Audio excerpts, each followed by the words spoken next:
o caminho normal do desenvolvimento de língua do ser humano é ouvir. Desde os 3 meses de idade, a Elisa, na sua barriga, já conseguiu ouvir. Ela tem 5 anos, ela ouve português há 5 anos e 6 meses.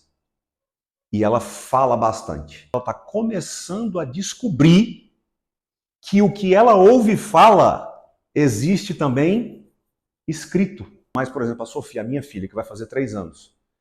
A minha filha não sabe, a Sofia não faz a menor ideia que existe uma palavra escrita para tudo que ela fala. Ela não sabe disso, isso na cabeça dela não existe. Para ela só existe listening, speaking.